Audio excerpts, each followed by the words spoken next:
할렐루야.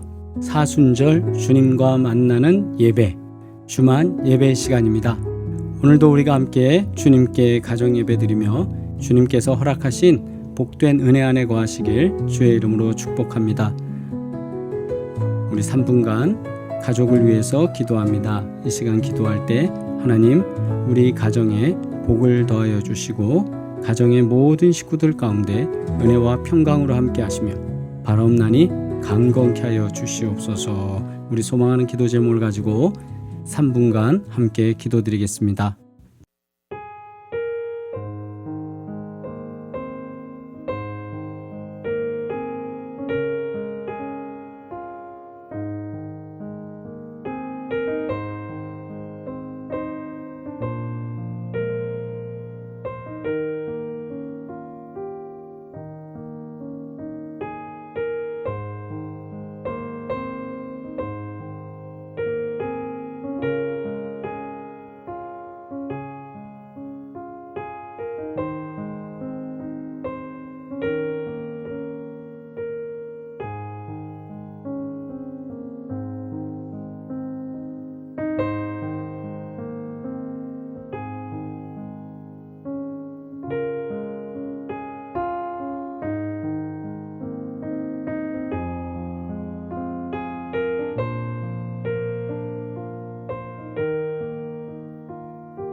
연하여 기도합니다. 거룩하신 하나님, 하나님께서 우리 가정을 지켜주시고 복되게 하시며 은혜 위에 은혜로 도우시니 감사합니다.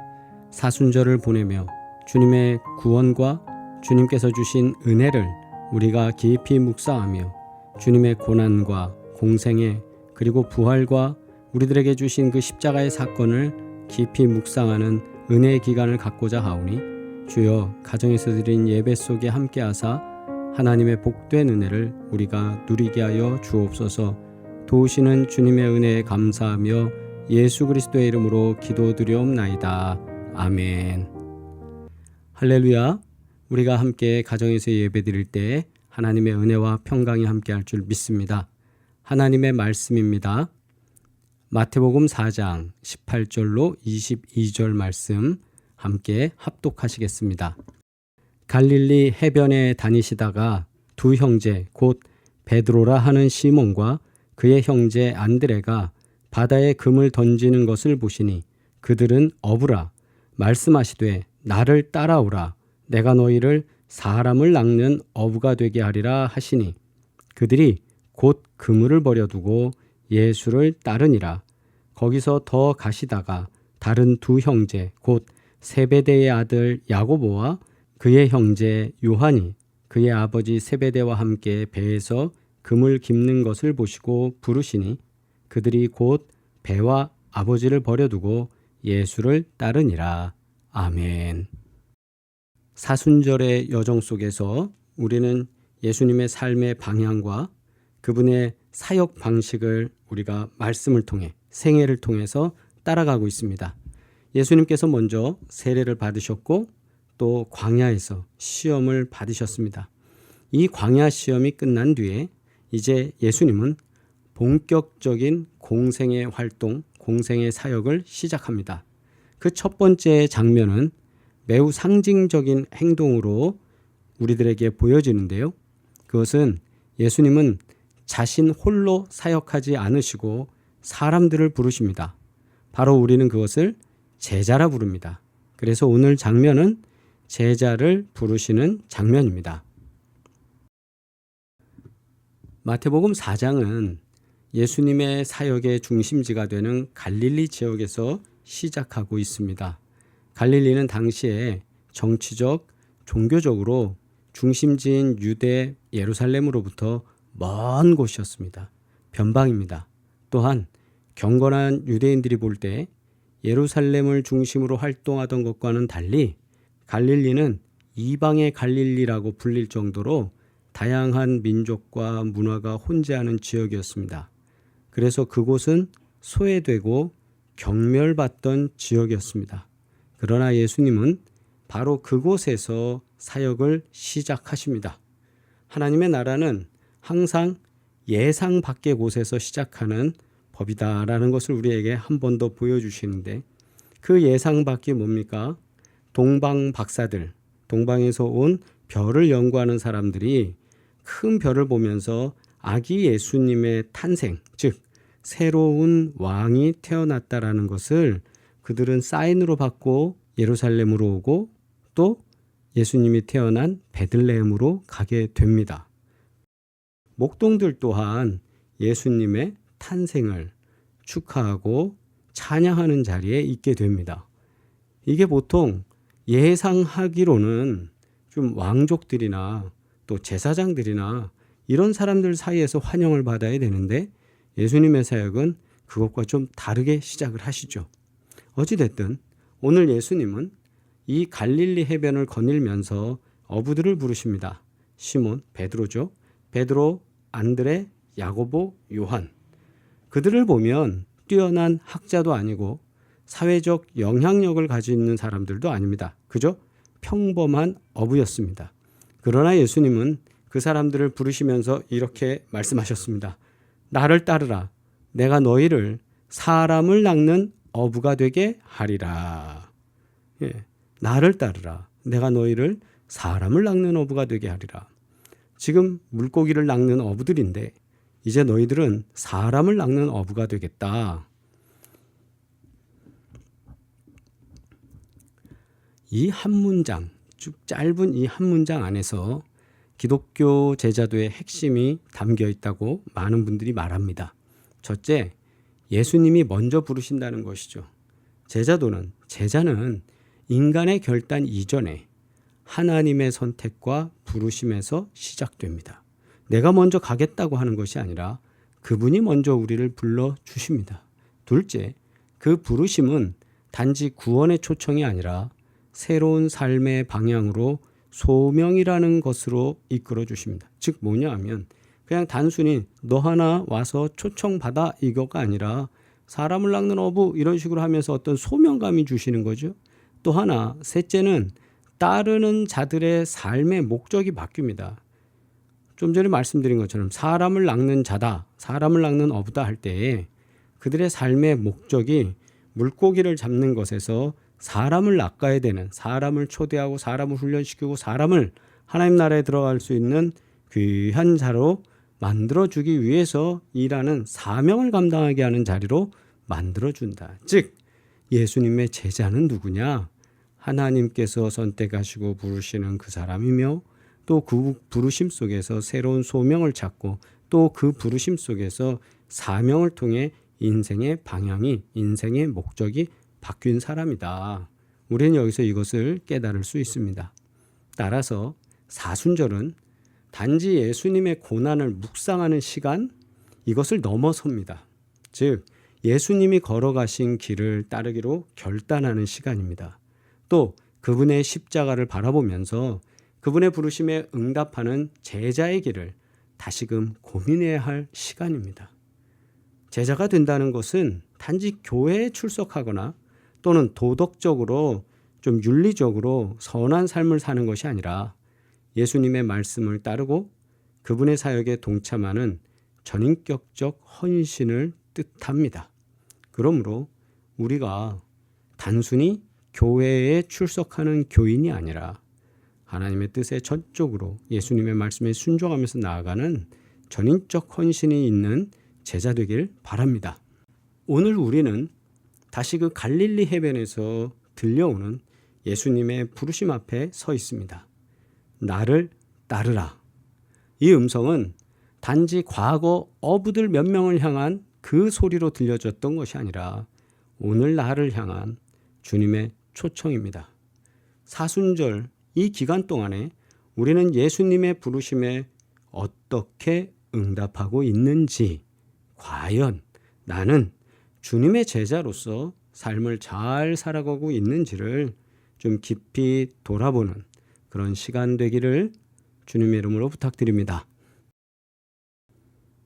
첫째, 부르시는 예수님을 우리는 만날 수 있습니다. 즉 이 말씀은 먼저 다가오시는 은혜입니다. 우리 본문 말씀 봅니다. 18절로 19절 말씀 보시면 갈릴리 해변에 다니시다가 두 형제 곧 베드로라 하는 시몬과 그의 형제 안드레가 바다에 금을 던지는 것을 보시니 그들은 어부라 말씀하시되 나를 따라오라 내가 너희를 사람을 낚는 어부가 되게 하리라 하시니 아멘. 본문 속에서 예수님께서 갈릴리 해변에 다니시다가 시몬과 안드레를 보셨다고 성경은 기록하고 있습니다. 제자도는 인간이 하나님을 찾아가는 여정이 아니라 하나님이 우리를 먼저 찾아오시는 은혜로 시작된다는 것입니다. 즉 이 장면은 예수님이 스스로 어부들에게 다가가신 것을 강조하고 있습니다. 그들이 먼저 예수님을 찾아온 게 아닙니다. 예수님이 스스로 먼저 어부들에게 찾아가셨습니다. 갈릴리 어부들의 일상을 보자면 고된 노동 속에서 반복되는 일상을 살아가고 있었습니다. 어부라는 직업은 결코 낭만적인 직업이 아닙니다. 밤새 그물을 던지고 새벽에 돌아와 고기를 분류하고 그물을 정비하고 또 단순하고 피곤한 삶이 계속적으로 반복됩니다. 그 과정에서 수확을 통해 그 물질을 통해서 올라오는 그 그물 안에 있는 물고기를 통해서 그들이 생계를 유지해야 됐기 때문에 참 바쁘고 힘든 생활이었습니다. 바로 그 일상 가운데 예수님이 찾아오셨습니다. 매일의 삶 가운데 예수님이 찾아오셨습니다. 특별히 그들이 바다로 나와서 처음 할 때 오신 게 아니라 평범한 일상생활 속에 예수님이 찾아오셨습니다. 이처럼 예수님의 부르심은 거룩한 성전이나 또는 특별한 종교적 행사, 부흥회라든가 무슨 특별 기도회 이런 것 속에서만 들리는 것이 아니라 우리의 평범한 일상 속에서 주님은 언제나 말씀하십니다. 심지어 우리의 아이들을 통해서도 우리 주변의 친구를 통해서도 동료를 통해서도 하나님은 말씀하십니다. 바쁜 직장 생활, 반복되는 가정의 일상 혹은 지쳐있는 학생으로서의 삶, 청년의 삶, 그 모든 것 가운데 주님은 언제나 우리를 찾아오셔서 나를 따르라 이렇게 부르신다는 사실입니다. 예수님은 자격 있는 사람을 부르시는 것은 아닙니다. 어부들은 조금 전에도 말씀드렸지만 성경 지식도 사회적 지위도 한참 부족한 사람들입니다. 어떻게 보면 사회 계층적으로는 저 밑에 밑바닥에 있는 사람들이에요. 하지만 그들은 예수님의 음성에 귀를 기울였습니다. 그 부르심에 응답했습니다. 이들이 후에 교회를 세우는 반석이 되었다는 사실은 하나님의 부르심이 가진 위대한 능력을 우리에게 보여주고 있습니다. 우리는 종종 이렇게 말합니다. 나는 부족해서, 나는 아직 준비가 안 돼서 이러면서 하나님의 부르심을 유보할 때 있습니다. 저 다음에 집사할게요. 저 다음에 권사할게요. 아직 부족합니다. 장로 직분 다음에 하겠습니다. 그러나 예수님은 언제나 now and here. 그래서 이걸 here and now라고 하거든요. 지금 여기서 여기 있는 모습 그대로 우리를 부르십니다. 제자도는요, 완벽한 사람을 찾는 게 아니라 순종하는 사람을 부르시는 겁니다. 즉 예수님의 제자는 순종하는 사람이 제자가 되는 거지 완벽한 사람이 제자가 되는 건 아니라는 사실입니다. 두 번째, 따르라 하시는 주님을 우리는 만나게 되는데 즉시 순종하는 결단을 보이고 있습니다. 자, 말씀 보시겠습니다. 19절로 20절입니다. 말씀하시되 나를 따라오라. 내가 너희를 사람을 낚는 어부가 되게 하리라 하시니 그들이 곧 그물을 버려두고 예수님을 따르니라. 아멘. 예수님은 단지 보시고 계신 것이 아니라 그냥 이렇게만 쭉 보고 계신 것이 아니라 나를 따르라. 이 단순한 이동을 의미하는 이 말이 아니라 인생의 방향의 전환을 요구하는 명령입니다. 헬라어 원문의 표현은 아콜루데인. 아콜루데인이라는 이것은 동행하다, 따르다라는 의미가 있대요. 그래서 스승을 따르는 거, 그냥 너 나 따라와 이렇게 했을 때 그냥 쫄쫄쫄쫄 따라간다 이건 아니라 그 선생님을 따르는 제자의 삶의 전체적인 모습을 포괄하는 단어가 아콜루데인이라는 겁니다. 즉 우리가 선생님을 모방해서 살아가는 거죠. 즉 따르라는 말은 적극적인 명령으로 선택의 여지가 없는 부르심입니다. 해도 되고 말아도 되고가 아니라 그냥 따라와서 나를 모방해서 살아. 그리고 이어서 말씀하시는 것이 내가 너희를 사람을 낚는 어부가 되게 하리라. 예수님은 부르심과 함께 사명의 목적도 함께 주십니다. 이들은 고기를 낚는 어부에서 이제는 사람을 낚는 사도로 변화되는 여정, 그것이 여기 성경에 기록된 것입니다. 그런데 더 놀라운 것이 있습니다. 예수님이 이렇게 말씀하셔도 제자들이 무슨 말씀이세요? 우리는 해야 될 일이 있는데요. 나는 직업이 있는데요. 나는 가정이 있는데요. 뭐 이렇게도 말할 수 있잖아요. 그런데 20절 보면 그들이 곧 그물을 버려두고 예수를 따르니라. 이 짧은 문장이 제자도의 본질을 보여준다고 그래요. 즉 뭐냐 하면 유데오스라고 하는데 곧이라는 거. 즉시 그들은 지체하지 않았다라는 거죠. 그물은 생계의 도구였습니다. 만약에 그물을 버려두고 가면 그 그물 통해서 물고기를 잡는데 어떻게 됩니까? 물고기 잡지 않겠다는 거잖아요. 예. 생계의 도구였고 생계의 수단이었는데 그걸 버려두는 거예요. 안정된 삶의 기반입니다. 왜요? 그 배가 있다라는 건 배 없는 사람하고 입장에서 볼 때는 그래도 그 어부들 중에서도 끝발 있는 사람 아닙니까? 그런데 안정된 삶의 기반 이것도 내려놓는다는 거예요. 예수님의 부르심 앞에서 모두 내려놓았습니다. 오늘날요. 우리는 이 즉시성, 즉 유데오스, 곧이라는 이 결단을 얼마나 가지고 있느냐. 우리는 종종 하나님의 부르심을 미루고 조건을 따지며 때를 기다린다고 말할 때가 있습니다. 그러나 예수님의 제자들은 기다리지 않았습니다. 부르심의 즉각적인 순종을 보였고 믿음에 있어서 가장 순수한 표현으로 주님의 부르심에 다가갔습니다. 사순절은요. 나를 따르라는 예수님의 명령 앞에 다시 서는 시간입니다. 오늘도 우리를 향한 예수님은 그 부르심을 통해서 우리들에게 동일하게 질문할 거예요. 나를 따르라. 그에 대한 우리의 응답은 어떠해야 될지를 우리 점검해야 합니다. 우리가 그물보다 예수님을, 안정보다 믿음을 선택할 수 있는 용기와 결단이 필요하다는 사실을 우리는 꼭 명심하고 결단하셔야 됩니다.